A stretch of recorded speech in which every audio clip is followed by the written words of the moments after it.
Baik, Assalamualaikum warahmatullahi wabarakatuh. Waalaikumsalam warahmatullahi wabarakatuh. Selamat siang anak-anak. Siang Pak. Gimana kabarnya hari ini? Alhamdulillah. Ya, alhamdulillah. Kok cuma berempat? Yang lain mana? Bolos. Siapa yang bolos? Siapa? Banyak.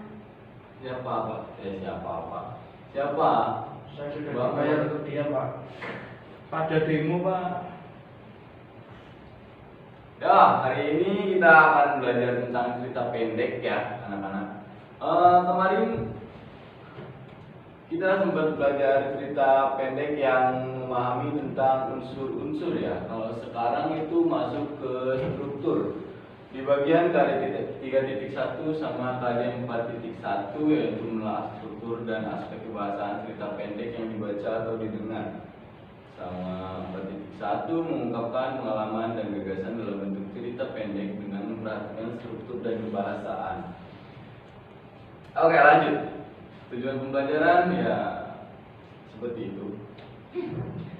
Oke, sebelum masuk ke pembelajaran cerita pendek, kemarin kan kita udah ngebahas tentang cerita pendek ya anak-anak. Apa sih cerita pendek? Ada yang tahu? Cerita yang jumlah panjang kata dan kalimatnya pendek Pak. Tidak Ya. kurang dari 10.000 kata. Ya betul. Jadi cerita pendek itu si katanya itu minimal 1.600 kata ya anak-anak. Dan maksimalnya itu 10.000 kata. Oh ini salah nih. Ya salah yang mana Pak? Yang benar yang mana Pak? Yang benar tuh yang saya. Iya Pak. Sebenarnya ini asisten bapak yang bikin. Jadi 500 sampai 5.000 kata itu ya mungkin benar. Jadi itu masuknya cerita pendek yang pendek banget. Jadi kayak short story kayak gitu. Kalau misalkan di bahasa Inggris. Cerita pendek banget gitu Pak. Ya, monggo. Mas gambar dibaca. Ini salah tadi Pak. Yang sisanya benar yang ini. Yang Benar juga ini benar. 5.000 kata salah ya Pak. Ya. Cerpen adalah cerita yang menurut wujud fisiknya berbentuk pendek. Ukuran panjang pendeknya suatu cerita memang relatif. Namun pada umumnya, cerpen merupakan cerita yang habis dibaca sekitar 10 menit atau setengah jam. Jumlah katanya sekitar 500 sampai 5.000 kata. Oleh karena itu, cerpen sering diungkapkan dengan cerita yang dapat dibaca dalam sekali duduk. Cerita pendek juga umumnya bertema sederhana. Jumlah tokohnya terbatas, jalan ceritanya sederhana dan latarnya mengikuti ruang lingkup yang terbatas. Ya, paham ya? Jadi cerpen itu ya karena pendek, jadi dibacanya itu ya gak cukup dari berapa tadi? Aja Pak. Ya, jadi sekitar 10 menit atau setengah jam lah ya karena emang cerita pendek gitu, pendek banget lah. Yuk lanjut, manfaat menulis cerita pendek. Apa sih manfaatnya? Coba. Mbak Mut, tolong bacain. Manfaat menulis cerpen akan membantu menemukan siapa diri kita. Yang kedua, menulis cerpen akan membantu menumbuhkan rasa percaya diri, dapat mengenal pendapat diri sendiri yang ada dalam tulisan. Selanjutnya menjadi seorang yang selalu maju. Menulis cerpen akan membantu meningkatkan kreativitas dan ilmu pengetahuan, dapat berbagi pengalaman dengan orang lain dan membantu menyalurkan emosi serta perasaan. Ya, gitu. Manfaatnya jadi ya cukup banyak buat kita mengembangkan diri kita juga dalam penulisan atau begitu. Oke, sebelumnya kan kita pernah membahas tentang unsur-unsur ya. Kita balik lagi ya untuk mengingatkan aja. Apa sih unsur-unsur cerpen itu? Ada yang masih ingat? Kemarin udah dibahas. Apa aja? Ada tema, ayo apa lagi? Alur, Ya, terus apa lagi? tokoh, Ya, betul. Terus?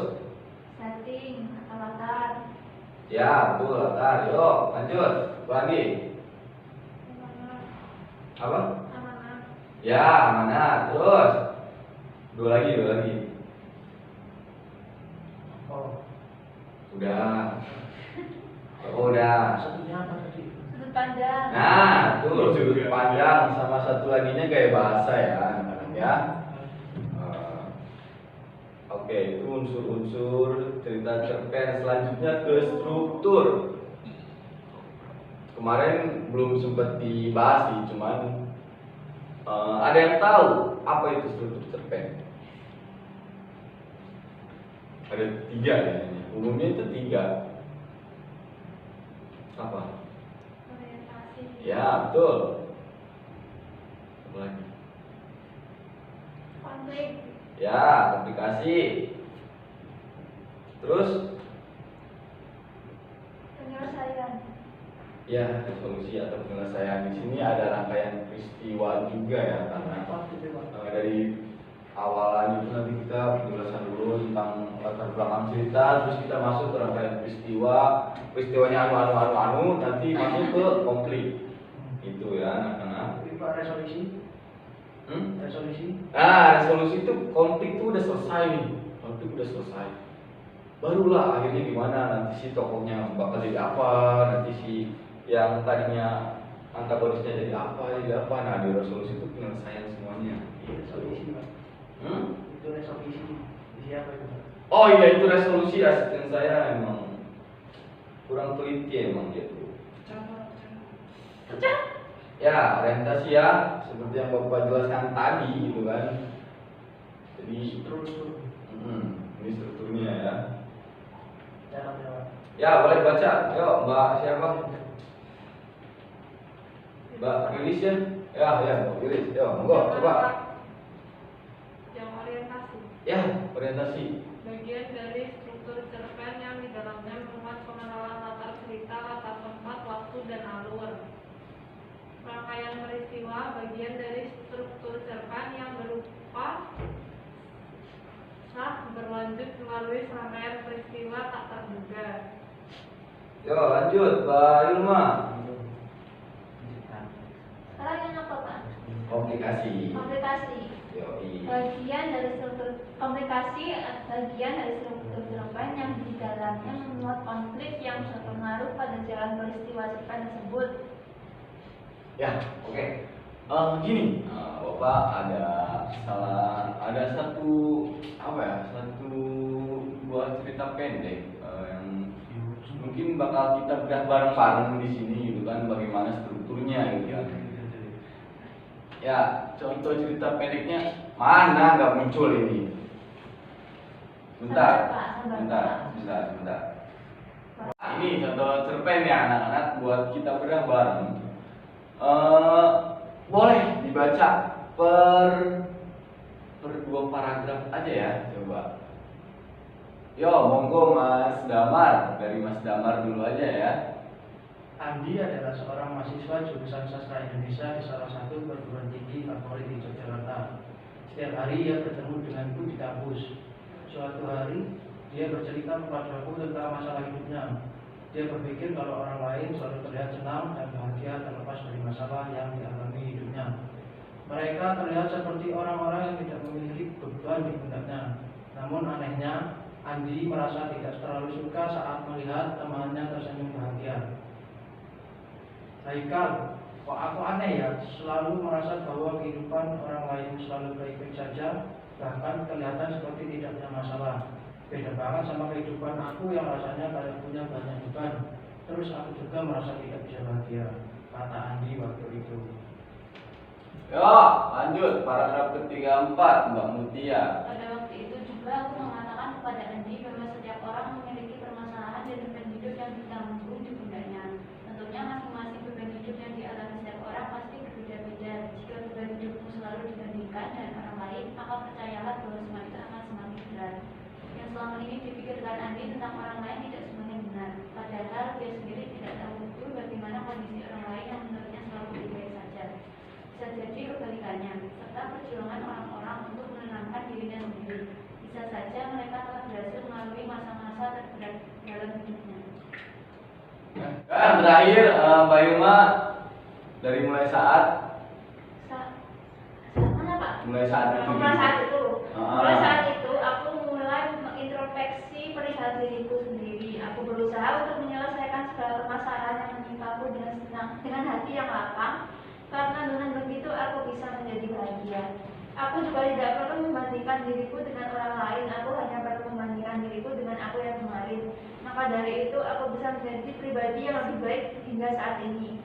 Aku percaya jika setiap masalah yang menimpaku nantinya bisa menjadi pelajaran dalam hidupku, karena selalu ada hikmah yang bisa aku ambil dalam setiap suka dan dukaku. Yang membuat aku selalu yakin adalah setiap permasalahan ini datang dan dirancang olehnya. Ya. Ini contoh cerpen ya anak-anak. Oke, mari kita coba bedah strukturnya. Dari mana sih bagian orientasi? Paragraf pertama. Paragraf pertama, ini orientasi. Ya, lanjut ke komplikasi. Gimana komplikasi?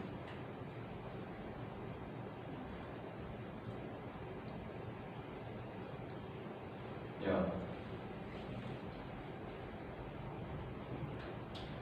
Mulai dari dialog itu, Pak. Dari dialog ini. Ya, Pak. Ya, sampai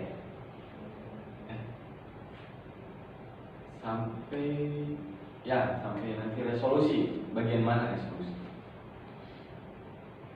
Mulai saat itu aku Ya, itu.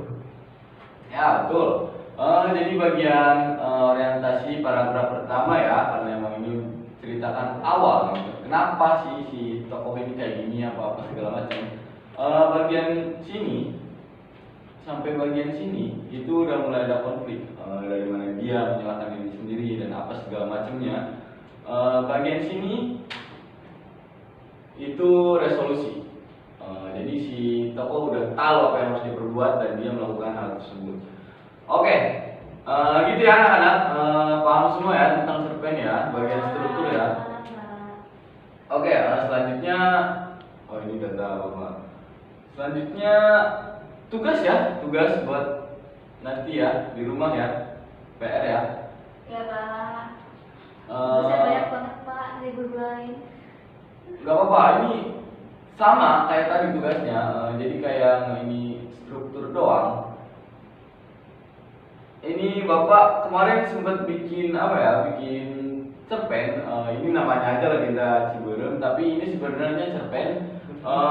Cerpen ini udah bapak kirim ke grup kelas kita ya. Nanti coba kalian cek.